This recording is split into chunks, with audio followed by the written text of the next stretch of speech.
So we are in module 4.4 of this longish lecture on backpropagation and feed-forward neural networks. So we introduced feed-forward neural networks. We saw the input layer, hidden layer, and the output layers.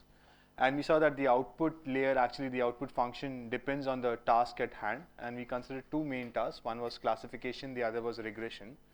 For regression, it made sense to use a linear layer at the output because we didn't want the outputs to be bounded. They could be any range. And for the classification problem, we realized that we want a special kind of output because we are looking for a probability distribution over the output.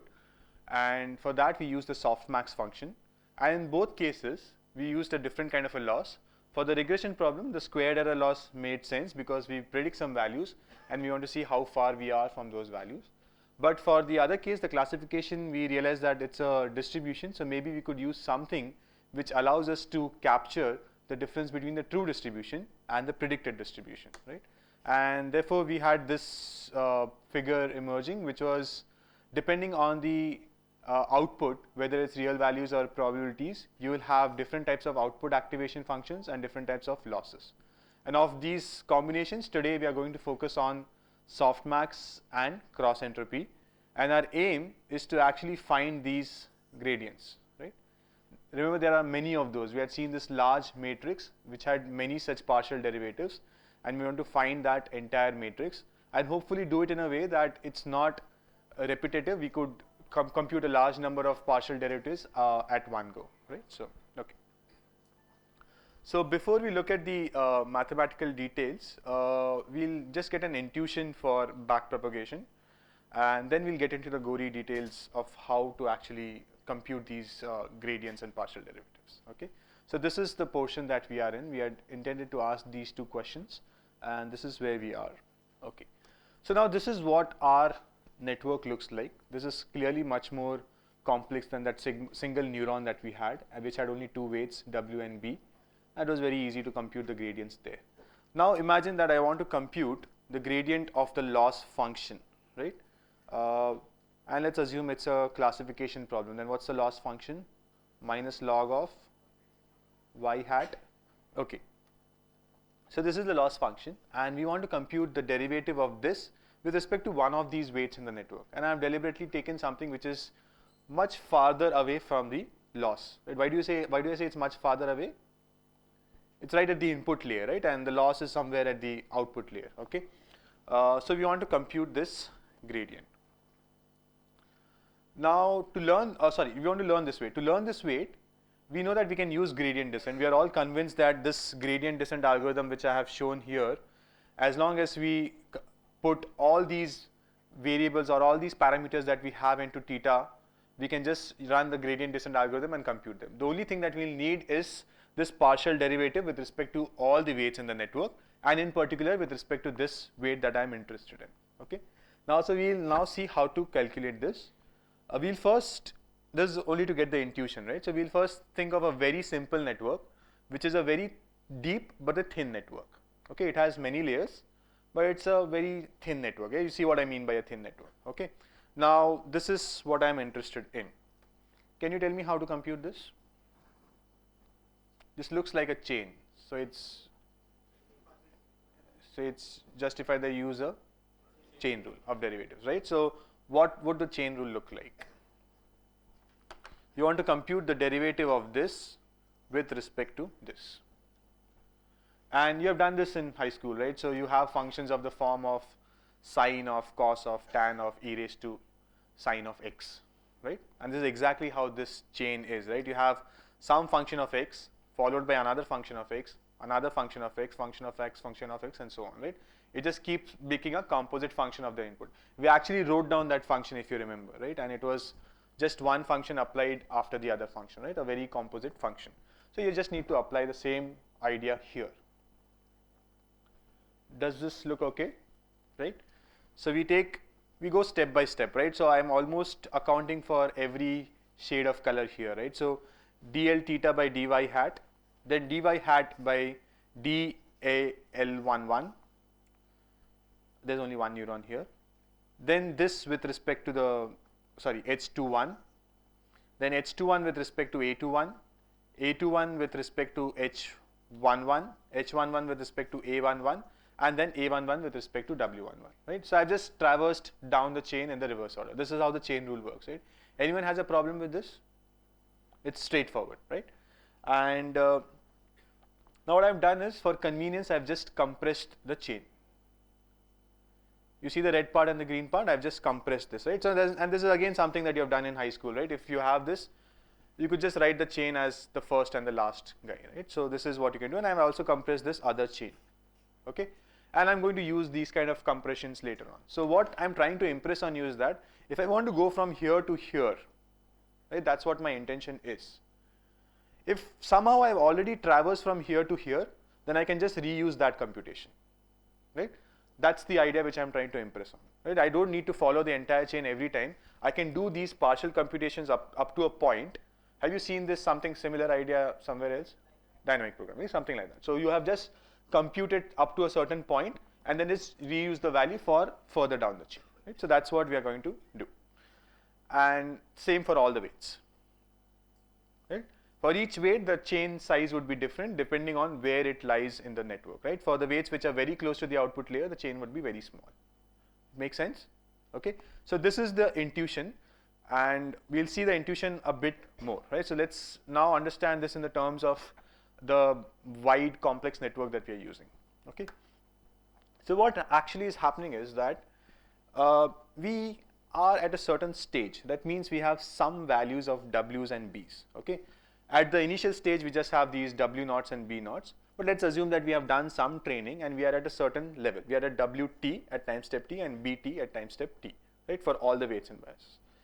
Now we feed it a training example. We do this entire computation. What do we get at the end? We get y hat, which is a function of this x that we have fed it. But we also know this true y, right? We know the true y, we know y hat, so we can compute the loss function. So we compute the loss, and to our surprise, we see that the loss is not 0, right? We are getting a non-zero loss. That means the network has not yet learned properly, right? The weights and biases are still not in the right configuration that we want them to be in, right? So now what do? We go on this path of investigation. We want to find that who in this network is messing up things, right? There's someone who is causing this problem because of which I'm not getting the desired output. And we are on our quest is to now find out who this guy is who is responsible for this. So what would you do? Where would you start?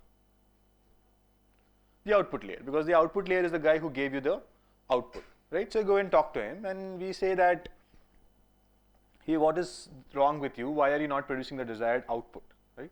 Now, what is the output layer going to tell you in very civil language? It'll say, I can't do anything, boss. I mean, I was just given some weights and inputs from the previous layer, and those weights and inputs were messed up. So there's nothing which I can do. Go and talk to them. So who will it direct us to? It will say that I am just as good as WL, HL minus 1 and BL, because these are the guys that I completely depend on. If these guys were okay, right, then I would have been fine, okay? So we then go and talk to these guys that what is wrong with you. So now they say, okay, fine, WL and BL take responsibility. They are the nice guys. They say, okay, we are the weights. We are supposed to make everything all right. We are the ones who are responsible for the adjustments in the network. So we have failed to do our job properly, and I think we should get adjusted, right? But then HL will resist. It will say it's not my fault. Why will it resist? Because it again depends on the previous activation layer, right? So it will then point us to what? The W's and B's in the previous layer, right? And you see how the investigation is now proceeding. Where will we reach? We'll keep going down the network. We are talking to everyone in the network. We are talking to every dark green guy, every light green guy, every dark blue guy, every light blue guy. We're also talking to all these weights and biases. And in the end, what do we figure out? The responsibility lies with all the weights and all the biases. They are the ones who are responsible for this, okay? Now, okay. But now, okay, we find out that this is also one of those weights which is responsible, and this is also one of these weights that is responsible. But it have been very difficult for us to talk to them directly. So then what are we going to do? instead of talking to them directly, which is this, we'll talk to them through the chain rule. So we'll talk to the output layer. That's exactly what we did, right? We went to the first guy that we knew. That guy pointed out to the previous hidden layer. That guy pointed us to the previous hidden layer. And then finally we get to the weights, right? Okay, so this talking to is fine, but where do derivatives figure out in this? Why is the language derivatives? Why are we not talking in English or Hindi or something else? What does the derivative tell us? Okay, so you're talking about gradient descent, like what we saw in gradient descent. But in general, what does the derivative tell us? If I change this a bit, how much does my loss change, right? So that's how much this guy is responsible for the loss, right? Because if this is very sensitive, even adjusting a bit of this, I could drastically reduce the loss, right? So that's what the derivative tells us. That tells us how sensitive is the loss function to the weight or any other quantity with respect to which I am taking the derivative, right? That's why the language is of derivatives, right? Is that clear? Is the intuition fine to everyone? Okay, fine. So now we'll convert this intuition into actual maths and try to figure out how to compute every guy along the way, right? And we'll use this idea that we have made some partial computations and then we'll use it for the rest of the chain. So we have made this much. At some point we'll reach where we have made this much and then we could use it for the rest of the chain. In fact, we'll start right from here, right? We'll start with this guy and then keep expanding the chain, okay? So the rest of the story is going to be about computing three quantities. Can you tell me which are these three quantities? Gradients with respect to the output units, gradients with respect to the hidden units, and then gradients with respect to the parameters. Okay, so these are the three things that we need to do. If we do this, we have everything in the chain and we are done.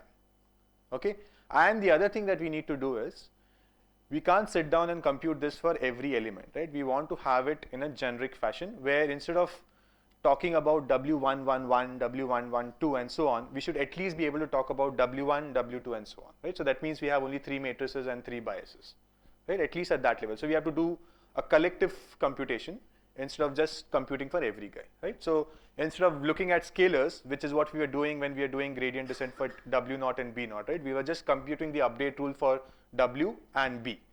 We want to now do it for vectors and matrices, okay? So that's the transition that is going to happen, okay? So, and our focus is going to be on what? Cross entropy and softmax. Why is that important? Because that's the loss function, right? So that's the quantity that I'm going to take the derivative. If I change the loss function, all the gradients are going to change. Are all the gradients going to change? Only the first guy will change in the chain, right? All this should remain still same, right? Modulus some conditions, but largely it should remain the same, right? Unless you change something in between, okay?